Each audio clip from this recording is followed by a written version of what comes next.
Bueno, pues esta semana arrancó acá en la Ciudad de México el proceso de transición del semáforo rojo al naranja y con ello la actividad ha tomado brío. La pregunta está en si estamos frente a una peligrosa reactivación cuando los contagios y las muertes se siguen sumando. En este espacio pretendemos tener una mesa de análisis con Enoc Castellanos, presidente nacional de Canacintra, y Carlos Flores, director general de Corazón Capital. En este momento ha sido difícil contactar a Carlos, esperemos que se pueda sumar en los próximos minutos, pero bueno, le doy la bienvenida a Enoc, que está ya con nosotros. ¿Cómo estás, Enoc? Qué gusto saludarte. Un gusto saludarte, Jonathan. Gracias por la invitación. Un saludo a tu auditorio. Muchas gracias, Enoc. Pues bueno, vamos por el camino correcto, Enoc, en esta reactivación. No tenemos nada de qué preocuparnos los habitantes de esta ciudad en el sentido de que, claro, hay que encender la economía, pero también cuidar la salud de las personas. Creo que es importante no soslayar que estamos en la escalada del brote principal de contagios de COVID-19 en México. Sigue habiendo fatalidades y siguen reportándose máximos históricos durante la semana en cuanto a contagios o fallecimientos. Sin embargo, bueno, la situación económica se ha agravado a tal punto que está metiendo presión social al gobierno para que reactive la economía. Muchas empresas, sobre todo de menor tamaño, se están quedando sin dinero y el desempleo está creciendo peligrosamente. Por lo tanto, yo creo que bueno, la medida era necesaria. Tenemos que ser muy responsables en cómo vamos a reactivarnos.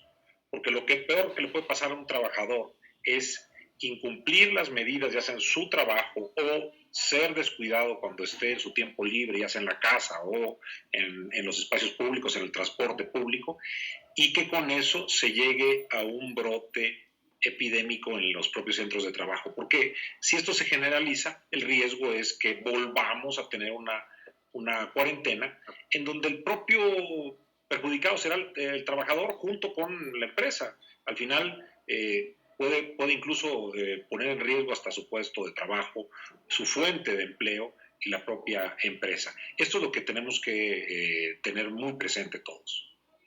Muy bien, Enoc, bueno, pues con esta reactivación, creo que al margen de esta reactivación, pues ahí, si hay algo que está haciendo falta en las empresas, y tú mejor que yo lo sabes, pues es liquidez. ¿Para cuánto alcanzará esta reactivación para las empresas en la Ciudad de México? ¿Tú crees que ya no hay tanta posibilidad? Acabamos de tener una conversación con Luis Telles y con Víctor Soulé sobre este tema de la crisis que hay entre la oferta y la demanda, y frente a eso, pues bueno, hay un cóctel explosivo, me parece, pues para la reactivación misma, y entonces vamos a ver tal vez más quiebras de empresas, más despidos, una crisis mucho más fuerte de la que se nos ha dicho. Eso sin duda va a pasar porque no es subir y bajar un apagador el reactivar la economía después de 3 meses de que las empresas tuvieron cerradas sus puertas. Esto será paulatino. Por ejemplo, el día martes se inició la posibilidad de que aperturaran aquellas empresas que están en el sector de industria de transformación o industria manufacturera. Pero tenían que cumplir un protocolo, había que hacer inversiones, había que dar capacitación, hacer muestreos, en fin, una serie de medidas. Y aún cumpliéndolas, el día que yo abro, no voy a tener los mismos clientes ni los mismos pedidos que tenía antes de la pandemia. Es decir, no vamos a regresar al inicio de 2020. Vamos a tener un escenario en donde la demanda se va a disminuir mucho porque no hay liquidez, no hay dinero en la economía. A pesar de que se nos ha tratado de vender por parte del gobierno que estimulando a través de programas sociales a la base de la pirámide socioeconómica en los deciles de menor ingreso, se va a generar un efecto en cascada. Esto no es así. La pérdida de la principal fuente de ingresos de cualquier persona es su trabajo y esto impacta fuertemente en la manera como consuma. También hay mucha precaución en los propios empresarios sobre cómo va a administrar su flujo de efectivo.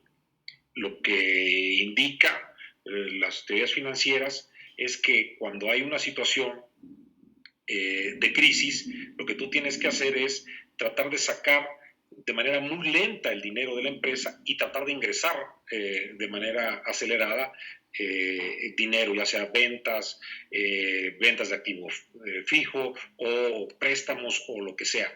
Pero justamente eso lo que va a afectar es en que no va a haber la misma demanda y quizás una empresa que aperture va a estar vendiendo 50 o 30% menos que en una situación normal. Por lo tanto, de aquí a fin de año vamos a seguir viendo empresas que quizás tengan que cerrar, quiebren, se liquiden, puestos de trabajo que desaparezcan, reducciones de plantilla, hasta quizás el primer trimestre de 2021.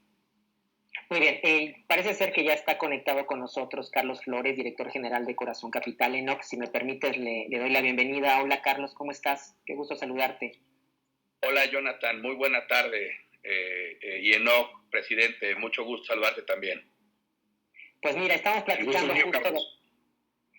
platicando justo de la reactivación económica en la Ciudad de México. Y pues bueno, te pregunto a ti, Carlos, ¿cómo has visto tú la gestión de Claudia Sheinbaum en cuanto a esta reactivación económica? Tú has sido parte también, por cierto, la representación local de Canacintra de NOC ha sido parte de estas reuniones con Claudia Sheinbaum. Parece ser que la película que tenemos en cuanto a la interlocución sectores público-privado para contrarrestar esta crisis aquí en la Ciudad de México ha sido distinta de lo que ha ocurrido en Palacio Nacional. ¿Qué nos dices tú, Carlos? ¿Cómo ha sido esa interlocución? Y sobre todo también, entrando ya muy en materia, ¿tú qué también estás viendo en cuanto a inversiones en la Ciudad de México? Muy bien, pues qué difícil pregunta en un contexto en donde la pandemia nos enfrenta a una situación extraordinaria y lo que requerimos de nuestros gobiernos es que enfrenten con medidas extraordinarias también esta emergencia. Por un lado, me parece que la jefa de gobierno y su equipo, su gabinete, como debe ser, se han concentrado en proteger la vida, en cuidar la salud, en incrementar las capacidades hospitalarias. Sin embargo, siendo la ciudad el centro, el epicentro de la emergencia sanitaria, me parece que la respuesta en términos económicos ha sido insuficiente. Y la Ciudad de México está por enfrentar una de sus peores crisis económicas en la historia de la capital del país. El esfuerzo, reitero, ambicioso por proteger la salud, lleva ya una consecuencia económica de largo plazo. Y nosotros no alcanzamos a ver un proceso de reactivación que vaya a ser sencillo. Vienen meses complicados porque hemos perdido ya empleos formales, por ejemplo, los mismos que la jefa de gobierno ha anunciado, del orden de 200,000 con corte al mes de mayo, pero también hemos visto en estos días un conjunto de empresas, de notas periodísticas que han anunciado cierres de empresas y que esa fuente de empleo ya no se pudo proteger y va a ser muy difícil recuperar. Así es que los escenarios de impacto y de no crecimiento en estos meses producto de la epidemia pues van a marcar una recuperación quizá más lenta de lo que hubiésemos deseado y mucho más compleja. Ahora bien,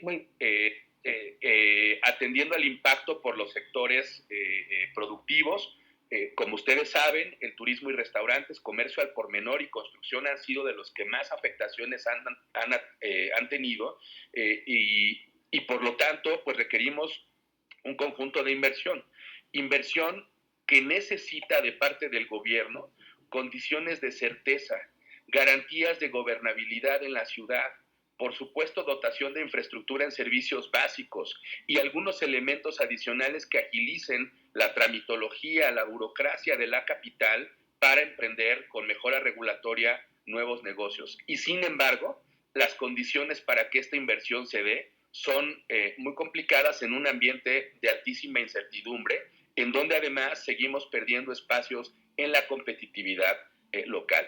Así es que tendremos que trabajar juntos, muy de la mano, gobierno, iniciativa privada y sector social, para encontrar la oportunidad en medio de esta crisis que ya empieza a impactar a los más vulnerables, pero sobre todo en la cara más trágica de la emergencia, que tiene que ver con la pérdida de enorme cantidad de empleo en la ciudad.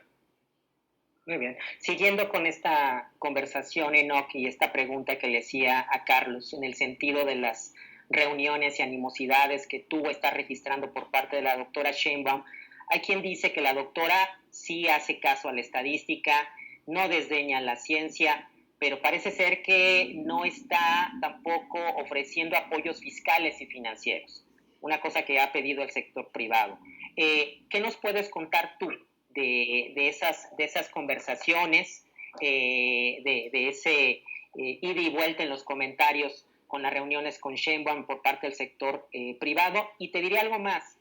¿Qué opinas tú de la posibilidad de que ante una crisis como esta, el estallido social esté a la vuelta de la esquina? Es correcta la apreciación que se tiene. La doctora Sheinbaum, primero, pues, por sus grados académicos, es una persona mucho más sensible a lo que escuche en materia de ciencia. Y esto se refleja, por ejemplo, en que en el protocolo que lanza la Ciudad de México define el que se tiene que hacer un muestreo de al menos el 5% de los trabajadores a las empresas que tengan más de 30 empleados. O sea, incorpora un elemento que el gobierno federal y la Secretaría de Salud, a través del subsecretario López-Gatell, no ha sido capaz de incorporar. Y por otra parte, bueno, se observa a ella y a su administración con mucha apertura, con mucha disposición al diálogo. Nosotros tuvimos esta reunión, tuvimos comentarios posteriores de que había caído muy bien, porque no nada más fuimos con quejas, fuimos también con propuestas. Nos interesa, evidentemente, salvaguardar la salud de nuestro personal y de sus familias, pero también tratar de conservar los empleos y las empresas. Entonces, hicimos algunos planteamientos sobre horarios de trabajo, sobre costos de muestreo, sobre el equipo de protección personal. Esto es muy relevante porque no hay la misma disposición en el gobierno federal. Y bueno, pues eso salta a la vista. Por otra parte, el tema del estallido social creo que es un tema álgido. Hoy hay una columna de Ricardo Rocha donde habla justamente de que ya llegó la crisis social. Muchos habíamos estado anticipando que al tener México aparejada una crisis de salud con una crisis económica, posteriormente el desempleo nos pudiera llevar a una crisis social. Yo hago votos porque no suceda, sin embargo, sí tienen que actuar rápido los gobiernos. Ese empecinamiento y la poca flexibilidad, sobre todo desde el Ejecutivo Federal, que no quiere contraer un peso de deuda porque sus referencias son las crisis anteriores, puede llevarnos a situaciones muy peligrosas. ¿Qué quiero decir? Si los apoyos sociales no bajan con la celeridad que se debe y la gente empieza a tener situaciones de hambre, si aquellos desempleados informales que no tienen acceso a un seguro de desempleo porque no tienen contribuciones a su Afore, que no tienen seguridad social y no pueden ser atendidos, porque además la capacidad hospitalaria puede ya estar llegando a saturación, ellos van a tener una presión muy fuerte, van a ejercer una presión muy fuerte y lo peor que nos puede pasar es que salgan a las calles a manifestarlo, como ya ha sucedido en algunos casos aislados de meseros y taxistas que se han manifestado tanto en la Ciudad de México como en el Estado de México. Creo que hay que vigilar mucho, hay que tomar las decisiones sensatas. En estos momentos de situaciones extraordinarias también se requieren líderes extraordinarios, se requieren estadistas, no se requiere gente que nos esté endulzando el oído para para tratar de amortiguar cuál va a ser nuestro efecto en la consideración que tenemos hacia él, sino más bien en las cosas prácticas: salud, alimentación, empleo. Muy bien, muy bien. ¿Tú qué opinas, Carlos? Y yo añadiría algo más, algo que va a ocurrir en los próximos meses, pues ya se calentará también en una circunstancia tan complicada como la que hoy estamos viviendo, pues también sumaremos el ingrediente político electoral, porque ya se vendrán también elecciones que de alguna otra forma, pues tal vez hagan que haya transferencias como las que ha ocurrido vía subsidios y que para algunos puedan ser consideradas como un boleto, una manera de sostener a una base electoral. Pero ¿tú qué opinas, Carlos? Ahí quisiera también integrar el componente político electoral que se avecina también. Este es un momento, Jonathan, en donde la ciudadanía necesita que los liderazgos más relevantes se hagan cargo de la emergencia, pensando exclusivamente en la emergencia y en la recuperación. Si contaminamos este esfuerzo que nadie pidió, que ningún gobierno mandó traer, que el virus surgió y afecta en esta pandemia a todo el mundo, necesitamos que se desprendan de esa componente político. Yo, por un lado, me parece muy acertado que la jefa de gobierno haya incorporado en el componente de su plan y su proyecto de reapertura los mecanismos de test and trace. Estas pruebas y seguimiento a los contagiados me parece un avance fundamental para que estemos más seguros y no estemos dando palos de ciego en la forma en la que la epidemia se va comportando. Con este virus vamos a vivir varios meses, incluso podría ser algunos años, y las afectaciones podrían seguir ocurriendo si no tomamos medidas de política pública sobre la base de la ciencia y la técnica. Segundo, la jefa de gobierno, días antes de que llegáramos a la emergencia sanitaria, habíamos hecho un compromiso por la inversión y el empleo. Hay en la oficina del gobierno un plan perfectamente trazado con un conjunto de industrias y sectores que la ciudad requiere y es momento de impulsarlo. No hay que titubear en la mecánica que acordamos allá, el sector público con nuestro gobierno en la ciudad, para impulsar con garantías y con certeza ese conjunto de inversiones. Pero hay que corretearlas y hay que perseguirlas porque solas no van a llegar. Y tercero, más allá de estar pensando en las tonalidades de la política en la capital, me parece central que hoy estemos concentrados en un propósito en donde podamos dialogar genuinamente. La ciudadanía reclama coordinación, no solamente de su gobierno, sino de todos los actores. Y en ese compromiso se va la viabilidad de un proyecto en la capital, pues que hasta ahora trae buenos trazos y que debemos reforzar para que si a la ciudad le va bien, al país también le vaya bien. Y es una oportunidad para que hoy las ciudades desplieguen toda su fuerza, todos sus instrumentos de política económica, social, para despegar y para contrarrestar los efectos de esta epidemia que ya son no solamente sanitarios y económicos, sino hasta humanitarios, como anunció la CEPAL ayer, con problemas de alimentación o seguridad alimentaria. Muy bien. Enoc, Carlos, me dio muchísimo gusto tenerlos por acá. Les aprecio muchísimo su participación y pues bueno, gracias por los escenarios que nos comparten. Muchísimas gracias. Gusto en saludarlos. Al contrario, un fuerte abrazo. Gracias, Jonathan. Un saludo, Carlos. Un placer. Un gusto compartir. Un placer a ambos. Gracias a los dos.